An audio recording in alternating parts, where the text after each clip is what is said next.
He shaved his head.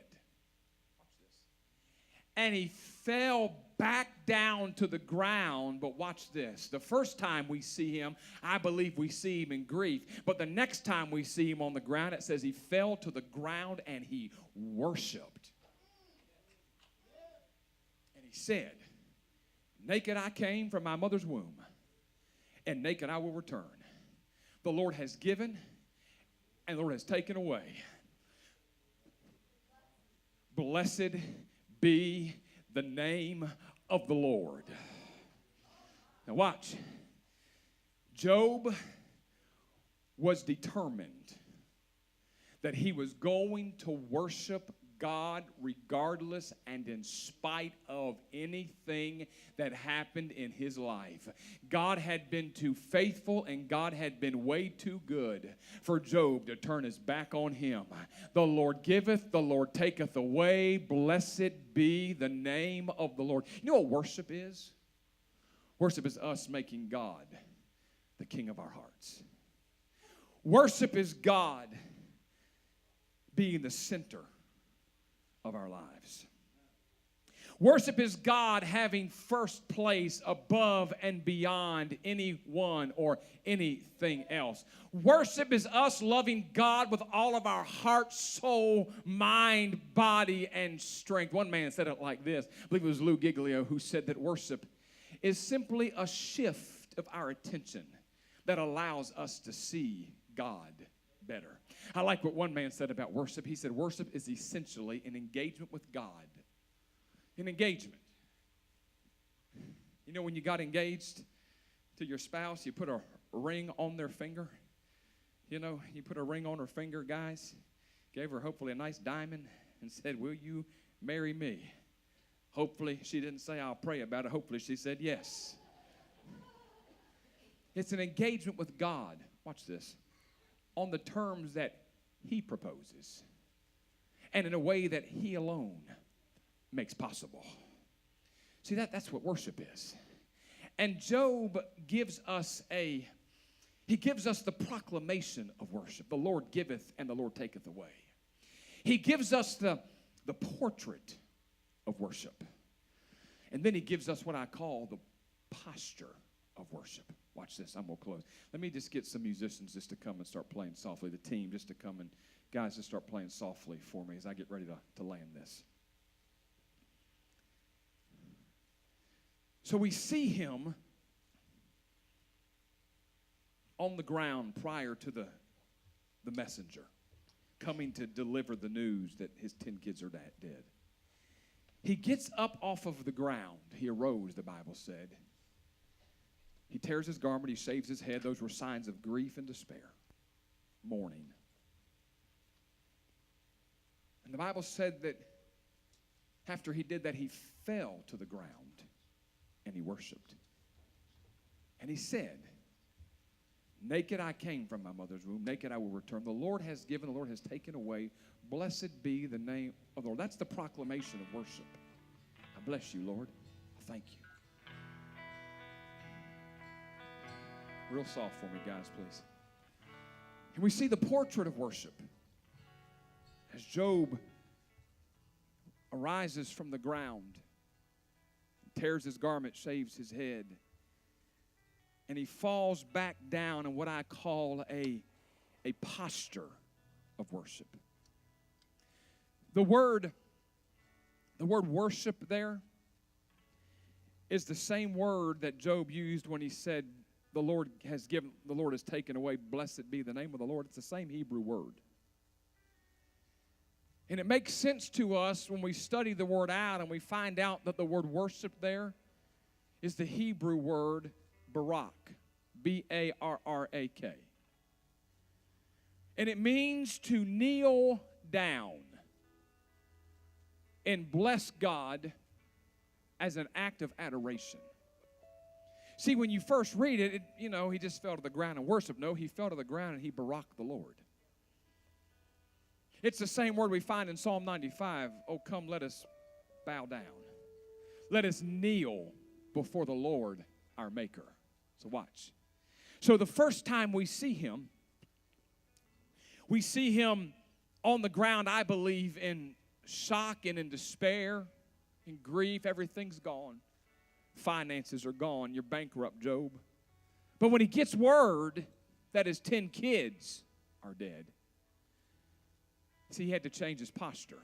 Watch, I'm about to preach right here. He had to change his posture because he was in a posture of grief. But he rose up, tore his garment, shaved his head. Then he knelt back down. Because the first time he was on the ground, he's in despair. But the next time he's on the ground, he's in a place, in a posture of worship.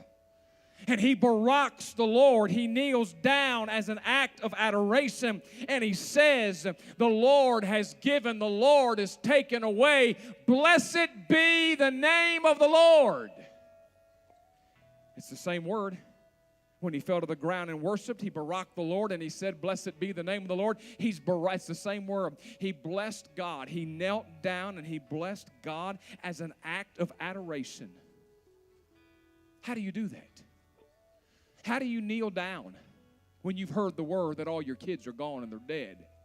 How do you do that? How do you have that kind of mindset?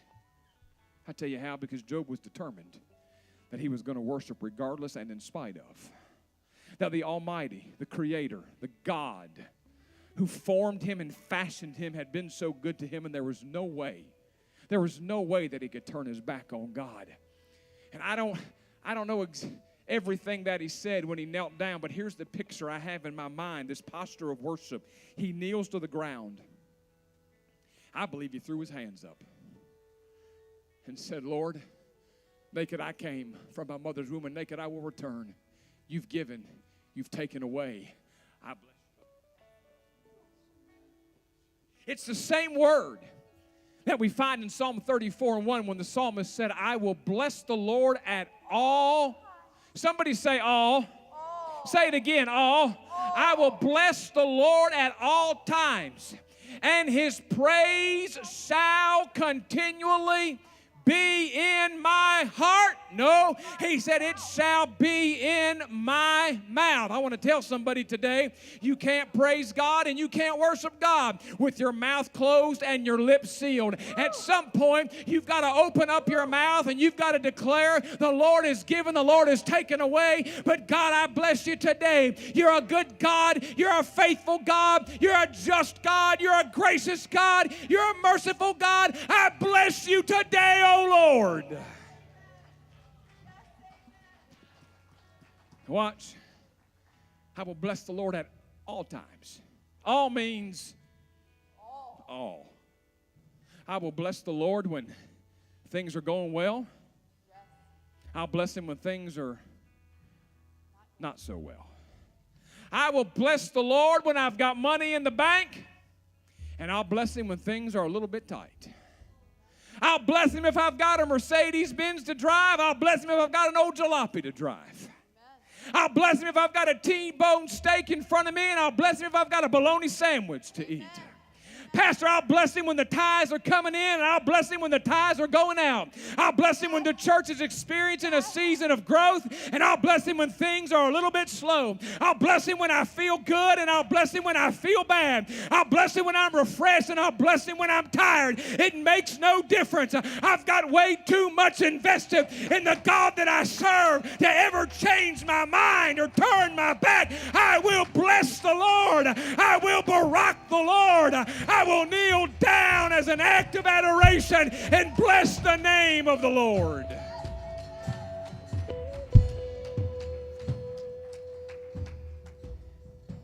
And I close with this. It's the same word David used in Psalm 103, verses 1 through 5.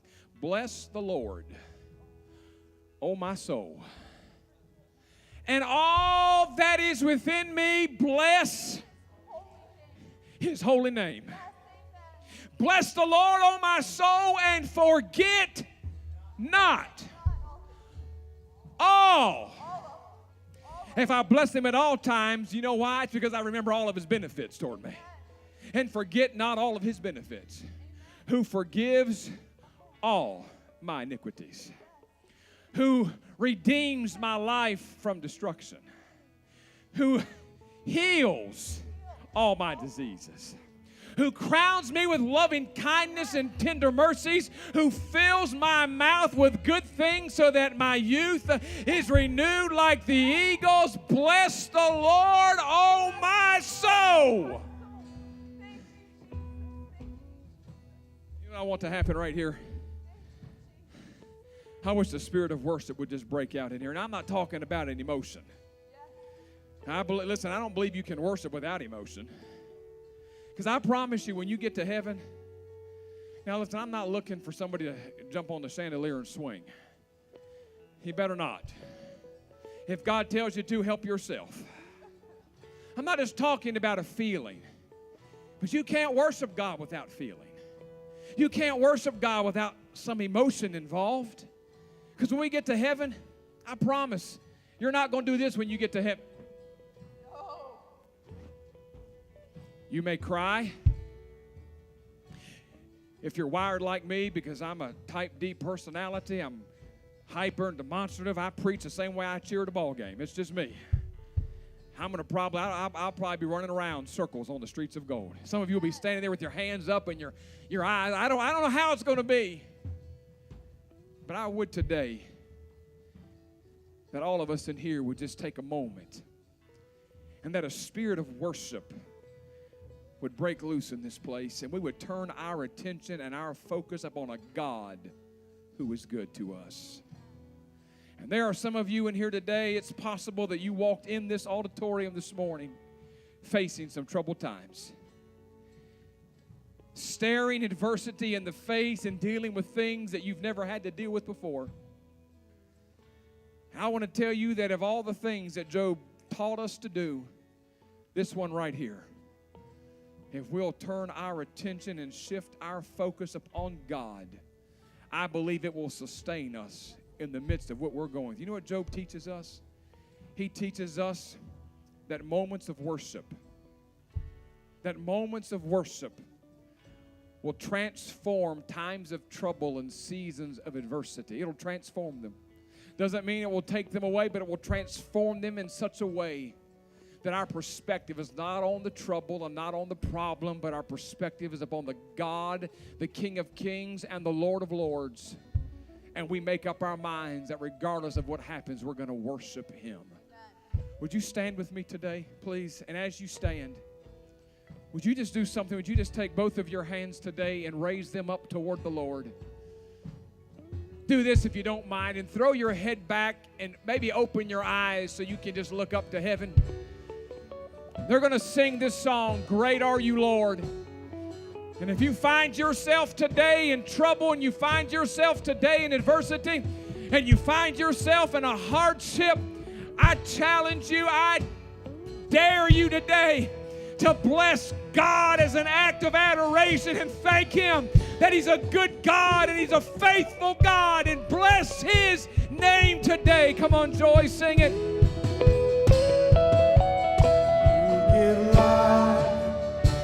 You are love, you bring light to the darkness, you give hope, you restore every heart that is broken. Sing, great are you, Lord.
Come on, declare it. Come on, declare it. Great, great, great.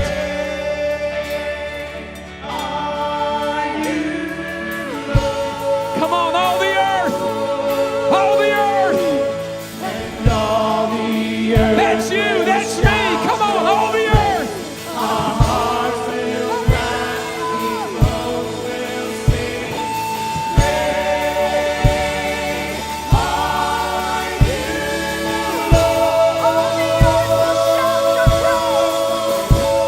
And all the earth. Come on, shout it. Shout it to him today. Our hearts will cry, people will sing.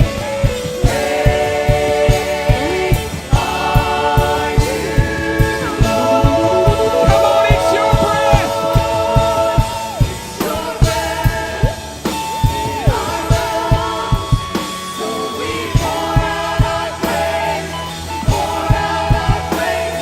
Your breath in our lungs, so we pour out our praise to you, Listen, here's what I need you to do today. I want to have an altar response real quickly. If you're in this place this morning, you say, now listen, I call myself pastor. Once a pastor, always a pastor. I got 15 years as a pastor. I can't help it. It's in me. You say, I'm facing some trouble today, Pastor. I'm facing some adversity today. There's some things in my life that are bigger than me. I can't handle it on my own. You know what I want you to do today, if you will? As they begin to sing this again, I want you to get out of your pew. And I want you to come to this altar. Maybe you need to come as a husband and wife, maybe as a family. And we're gonna practice what I just preached. When you get here, I don't want you to stand. I want you to find a place and kneel down. You know why? Because I want you to barack the Lord today. I want you to kneel down today and bless God as an act of adoration. When you get here, I want you to throw your hands up to God in that posture of worship. And I want you to declare, God, you are good. And God, you are faithful. I trust you today. I love you today. You're good today. You're faithful today. I'm determined I'm going to worship you and serve you regardless. If that's you, come kneel. Come on, sing it, Joy.